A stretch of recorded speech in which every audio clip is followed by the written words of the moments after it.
Madame, Monsieur, bonsoir et bienvenue dans le 20h de TFM. Dans l'actualité de ce mercredi, situation des droits humains au Sénégal. L'ONG Amnesty Sénégal pointe une détérioration alarmante des droits de la liberté d'expression. Le rapport a été rendu public ce mercredi. Les détails dans cette édition. Baisse du coût de la vie, l'ASCOSEN appelle à une large concertation entre les acteurs. Idée partagée par les commerçants détaillants, reportage à suivre. Relance de l'économie, le secteur privé se mobilise. Les acteurs se disent prêts à jouer pleinement leur rôle. La Summa Divisio, le droit dans toute sa globalité, des professeurs de droit se sont réunis à l'université de Bombay, un colloque international qui a enregistré plusieurs participants venus de partout dans le monde. Voilà pour les titres et tout de suite le développement.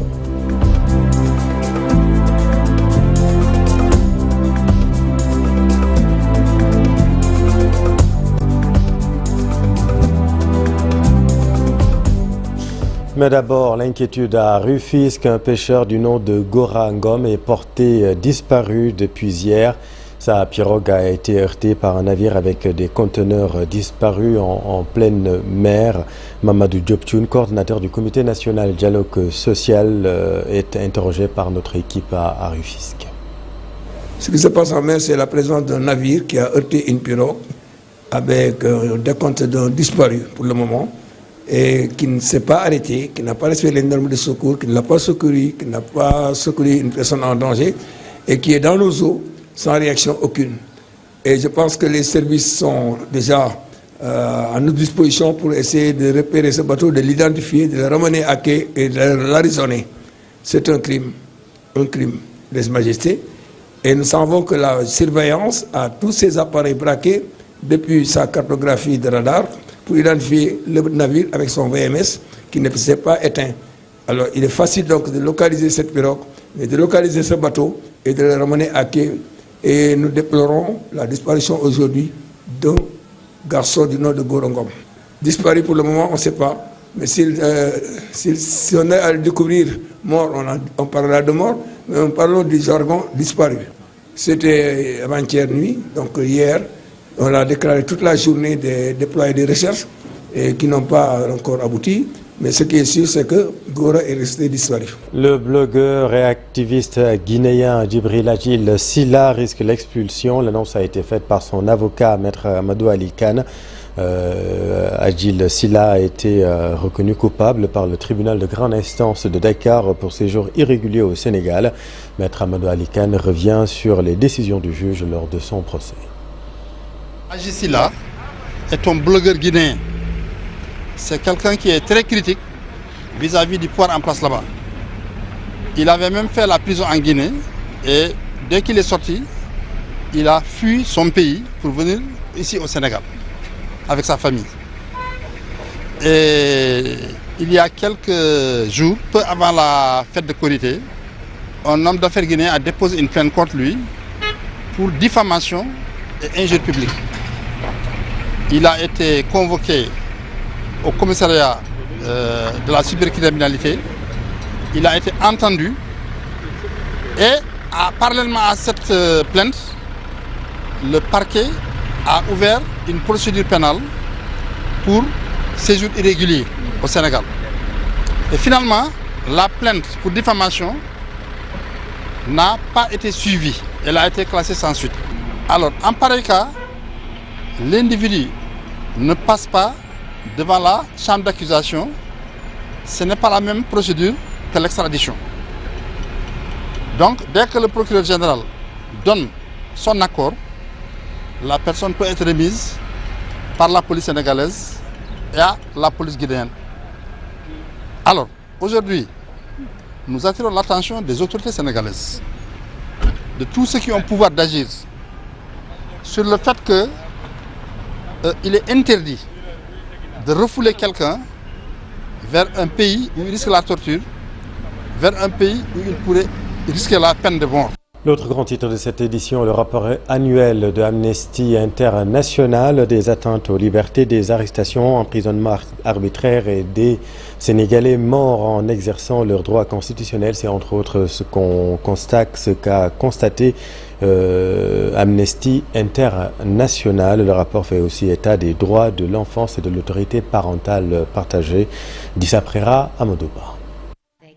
Le tableau est noir, la situation est catastrophique selon le rapport. De graves atteintes aux libertés, mais aussi des arrestations arbitraires. La situation absolument catastrophique de la situation des droits humains dans notre pays, n'est-ce pas, au cours de cette année donc 2023, où on a connu de graves atteintes à la liberté d'expression.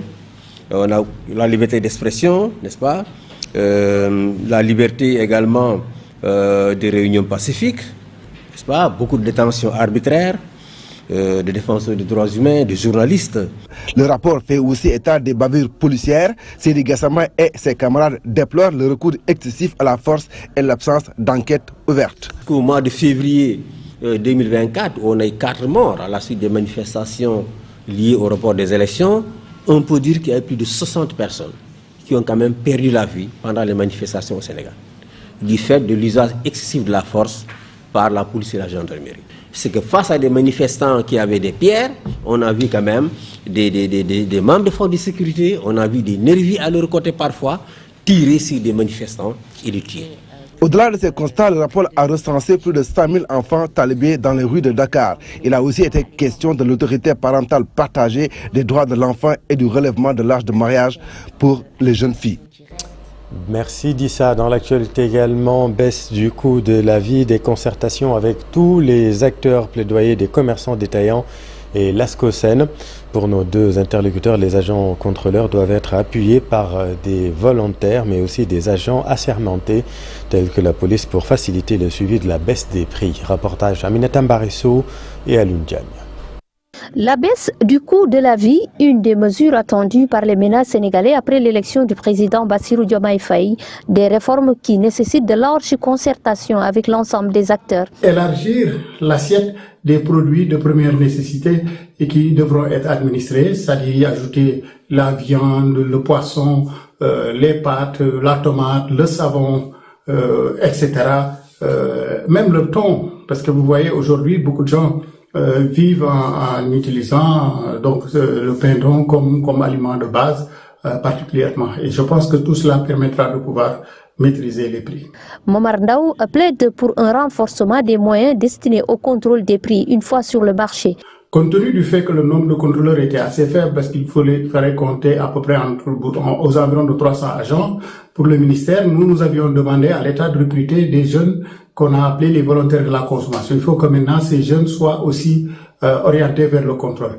L'autre élément qui va permettre de pouvoir élargir la base de contrôle, c'est d'habiliter tous les autres corps qui sont assermentés, la police, la gendarmerie, etc., à pouvoir être saisis pour pouvoir faire appliquer la réglementation avec le partage de tous les arrêtés qui seront pris avec la fixation des prix maximum à ne pas dépasser pour chaque produit. Les détaillants, acteurs incontournables sur la chaîne, veulent également une meilleure organisation du secteur. Que le commerce traverse des moments très difficiles.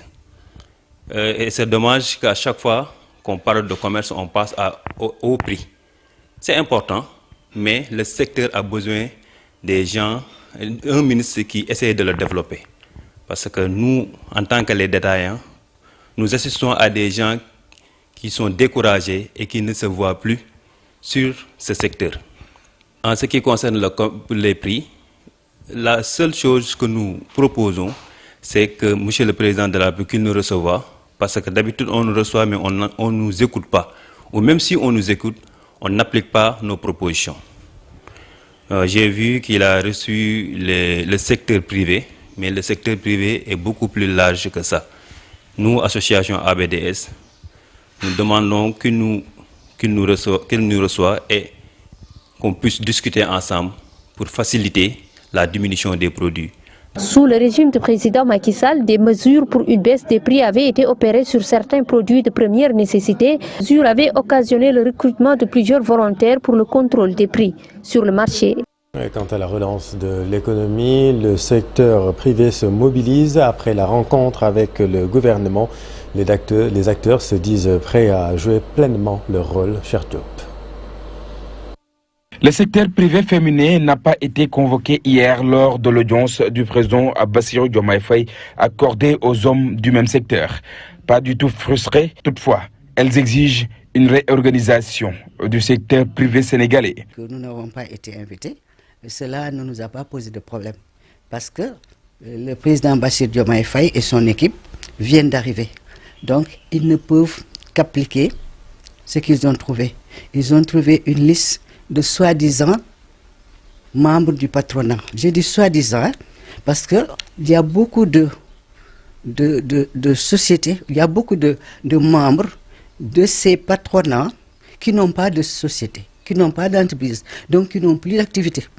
Donc, j'aurais préféré que maintenant, qu'on crée un patronat de jeunes entrepreneurs. Réduction du coût de la vie et la création de l'emploi, des sujets débattus au cours de la rencontre avec le chef de l'État. Des solutions n'en manquent pas pour l'application de cette mesure. Que ce soit le gouvernement, les agriculteurs ou même les banques, chacun doit y contribuer.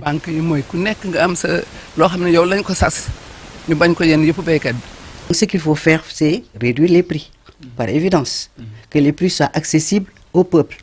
Et comment des prix doivent être accessibles? Il faut que l'État d'abord commence par diminuer les taxes. Vous savez que trop de taxes tuent les entreprises. Il faudrait que les entrepreneurs ou les entreprises importatrices aussi appliquent une politique de prix accessible au peuple. Baisse du coût de la vie, ces femmes entrepreneurs pensent que l'autosuffisance alimentaire fera l'affaire. Nous avons pris nos engagements d'atteindre l'autosuffisance alimentaire.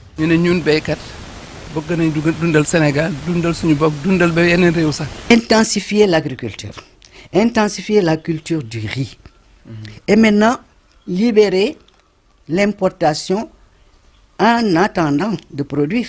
Parce que là, nous n'avons pas encore produit assez de riz. Donc il faut libéraliser l'importation, que beaucoup de commerçants importent et réguler les prix, que les prix soient accessibles. Le secteur privé sénégalais s'engage à accompagner l'État pour apporter des solutions aux différents problèmes que vivent les Sénégalais au quotidien. Les agents de la sûreté TSA de l'aéroport international de Blaise Diagne ont déposé un préavis de grève ce matin. Dans la plateforme revendicative, les agents réclament l'augmentation des salaires et une prise en charge médicale. Leur porte-parole Mbaye Diagne Diao avec Cheikh Anta Diop. Nous sommes réunis dans ces lieux pour exprimer notre amertume, notre désarroi face à ce que nous pouvons qualifier d'injustice à notre égard. Nous sommes des centaines d'agents de sûreté présents 7 jours sur 7 et H24 sur la plateforme aéroportière de Diass pour de pénibles shifts de 12 heures et les substances nocives dangereuses pour la santé humaine. Nous sommes les boucliers des passagers et des installations aéroportières contre toute tentative visant à compromettre l'aviation civile. Alors, pourquoi devrions-nous continuer de porter ces responsabilités dans la précarité? Et ceci, dans un manque inouï de considération de la part de l'employeur.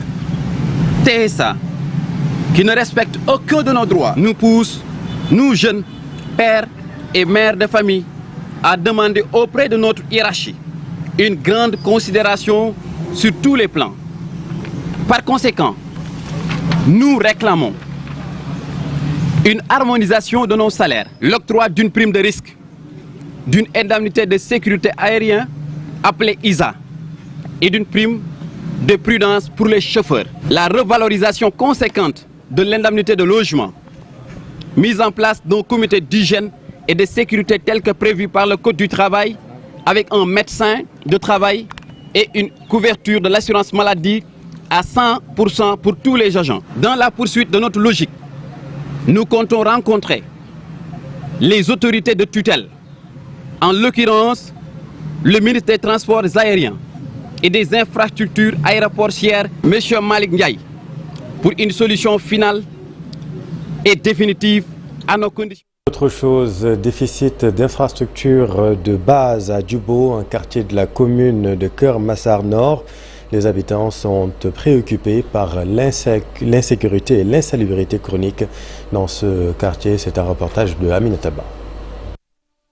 Nous sommes ici au quartier Djubo de Keur Massar Nord. Au-delà de l'enclavement, l'insalubrité attire l'attention dans ce quartier. C'est d'ailleurs la complainte de Issa Fall. Presque tous les habitants des quartiers environnants déposent ici leurs ordures. Ils ont transformé ce site en dépotoir.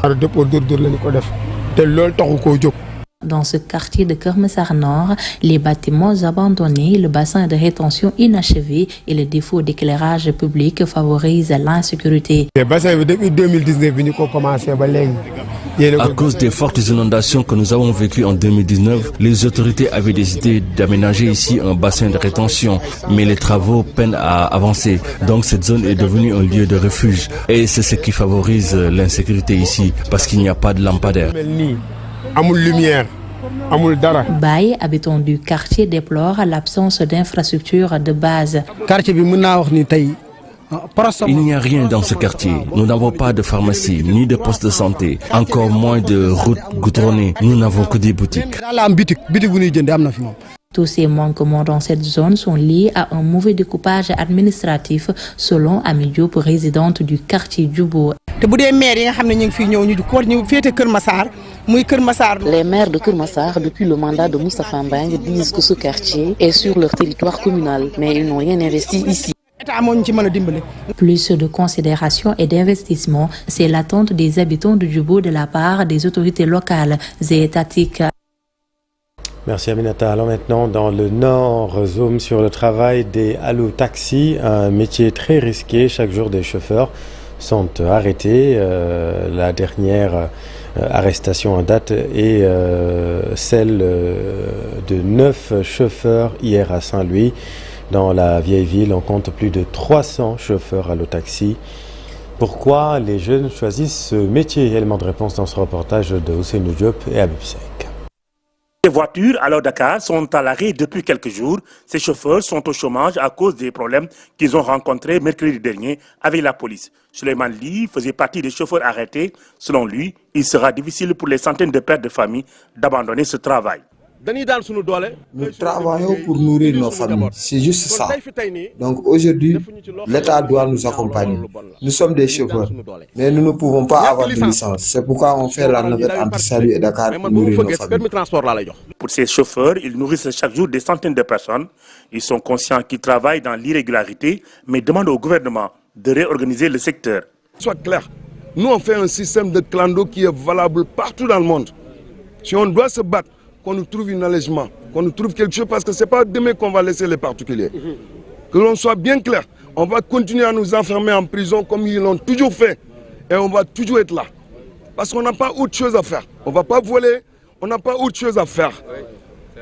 Sérieusement, si on peut bien nous aider là-dessus, c'est de juste nous trouver un terrain d'entente.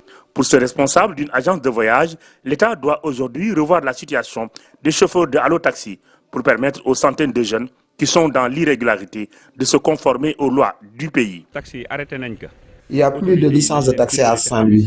C'est pourquoi les jeunes font ce travail. Mais l'État doit aujourd'hui les accompagner. Il doit réorganiser le secteur pour éviter cette situation et aider ces jeunes qui sont tous des pères de famille. À Saint-Louis, on compte plus de 300 allo-taxis qui nourrissent plusieurs familles. Pour ces chauffeurs, l'État doit les accompagner pour qu'ils puissent travailler en toute quiétude. Pour le secrétaire général du regroupement des chauffeurs de la région, ce travail est illégal. Selon lui, l'État n'a pas vraiment joué son rôle. Le voici avec Ousseynou Diop et Abib Sek. Bon, les problèmes là, ça a souvent existé. Bon, c'est le gouvernement qui vient de quitter, bon, qui a laissé le problème sévir. Parce que depuis ce temps, on a écrit au préfet, on a écrit au gouverneur, mais tout le monde est d'accord que c'est quelque chose qui n'est pas conforme à la loi. Parce qu'ils n'ont aucune pièce concernant le transport. Donc, je ne pense pas que dans un pays comme le Sénégal, par exemple, un pays bien ordonné, qu'il y ait du n'importe quoi dans n'importe quel secteur, surtout dans le secteur du transport. Ça, bien sûr, là, nous condamnons ça fermement. Ça, c'est tout le monde qui le condamne parce que c'est pas légal. Une personne qui n'est pas légale à faire quelque chose, vraiment, il faut condamner ça. Parlons de droit à la summa divisio, le droit dans toute sa globalité. Les professeurs de droit se sont réunis à l'université Alioune Diop de Bombay, un colloque international qui a enregistré la participation de plusieurs professeurs de droit venus de partout dans le monde. Reportage Babacar Diouf. Ce colloque international qui a réuni des sommités du droit a comme thème central la summa divisio. On appelle la summa divisio, c'est une locution latine qui veut dire la grande distinction. Mais cette distinction, elle peut concerner dans le domaine du droit, le droit qu'on a trouvé sur la terre, le droit de Dieu et le droit des hommes. Et dans le droit des hommes, il y a ce qui concerne les individus entre eux, qu'on appelle le droit privé, et ce qui concerne leur relation avec l'autorité publique, le droit public. Donc c'est quelque chose de très structurant dans les facultés de droit. Pour celui qu'on présente comme le premier recteur de l'université Alioune Diop de Bombay, cette posture du droit est controversée. Mise en question, parce que la complexité de la société est telle que nous avons des questions qui relèvent des deux côtés, qui relèvent du droit public, du droit privé, du droit moral, du droit positif, etc. Et il y a de nouvelles spécialisations qui utilisent les ingrédients des deux et ça leur donne beaucoup plus de force et de pertinence. Le département ingénierie juridique de Bombay semble comprendre les enjeux, ce qui explique la tenue de ce colloque international. Il faut dire que c'est déjà un signal fort, parce qu'on avait vu cette balkanisation du droit. On regardait d'un côté les privatistes de l'autre côté et les publicistes de l'autre part. Et au-delà aussi, on permet de réunir deux générations. Les anciens, quand on parle aujourd'hui le président du comité scientifique, quand on parle le doyen Abdallah Sissé, ce sont les doyens du droit. Et d'autre part aussi, on a la nouvelle génération qui porte la nouvelle tendance du droit. Pour moi, à travers ces deux points, l'intérêt est là et les perspectives, on attend naturellement la synthèse de ce colloque. Les étudiants et professionnels du droit qui ont suivi les travaux ont été très bien servis. Merci Babacar. Retrouvez toutes ces informations sur notre site internet igfm.sn. Dans un tout petit instant, Papa Blader pour son invité Soir d'info. La suite, restez avec nous. Vous êtes au bon endroit sur TFM. Bonne soirée.